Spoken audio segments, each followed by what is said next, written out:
తాడేపల్లిలో జగన్ వైసీపీ ముఖ్య నేతలు కలిశారు. జగన్తో సజ్జల, విజయసాయిరెడ్డి, సుబ్బారెడ్డి, పేర్ని నాని, కొడాలి నాని భేటీ అయ్యారు. ఓటమి తర్వాత నేతలతో జగన్ సమావేశమయ్యారు. భవిష్యత్ కార్యాచరణపై చర్చిస్తున్నారు. ఎన్నికల్లో ఓటమికి కారణాలను విశ్లేషించుకుంటున్నారు వైసీపీ నేతలు.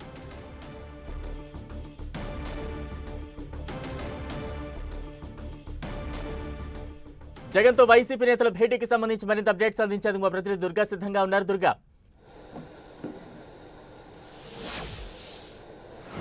బలరాం, తాడేపల్లి వైఎస్ జగన్ నివాసంలో వైఎస్ఆర్సీపీ నేతలంతా కూడా సమావేశమయ్యారు. పార్టీలో ఉన్నటువంటి కీలక నేతలతో పాటు గెలిచినటువంటి కొంతమంది ఎమ్మెల్యేలు అలాగే ఎంపీలతో పాటు ఓడిపోయినటువంటి పార్టీ ముఖ్య నేతలు వీళ్ళంతా కూడా తాడేపల్లికి రావడం జరిగింది.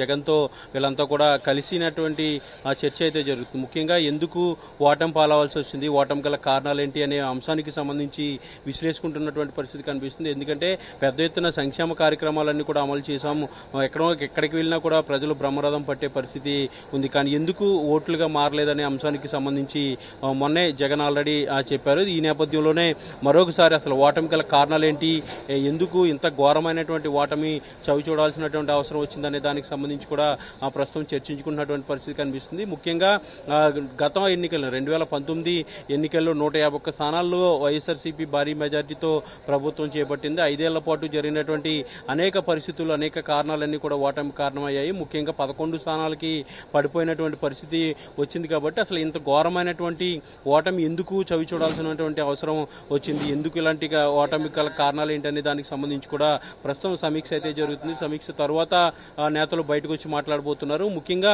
ఏం చెప్తబోతున్నారు అనే దానికి సంబంధించి కూడా ఒక క్లారిటీ రావాల్సి ఉంది. ఎందుకంటే వైఎస్ఆర్సీపీ ప్రస్తుతం అయితే ప్రతిపక్ష పార్టీగా ఉన్నప్పటికీ కూడా అసెంబ్లీలో అయితే ప్రతిపక్ష హోదా అనేది లేదు. కాబట్టి భవిష్యత్ కార్యాచరణ ఏ విధంగా ఉండబోతుంది, భవిష్యత్తులో కార్యక్రమాలు ఏ విధంగా చేయబోతున్నారు అనే దానికి సంబంధించి కూడా ఒక డెసిషన్ అయితే ఈ రోజు తీసుకోబోతున్నారు. ఇప్పటికే జగన్ కూడా ఆల్రెడీ చెప్పడం జరిగింది, ప్రజలకు ఇచ్చినటువంటి తీర్పును తీసుకుంటాం, అనేక కష్టాలు వచ్చినా పోరాటాలన్నీ కూడా వైఎస్ఆర్సీపీకి నాకు కొత్త కాదు, కాబట్టి ఖచ్చితంగా పోరాటాలు చేస్తాము, కష్టాలు కూడా ఎదుర్కొంటాం, దేనికైనా కూడా సిద్ధంగా ఉన్నారంటూ కూడా జగన్ చేసినటువంటి ప్రకటన నేపథ్యంలో ఇప్పుడు నేతలతో సమావేశం కూడా జరుగుతుంది. కాబట్టి సమావేశం తర్వాత ఒక స్టాండ్ అయితే వైఎస్ఆర్సీపీ ప్రకటించబోతున్నట్టుగా మనకి సమాచారం అవుతుంది.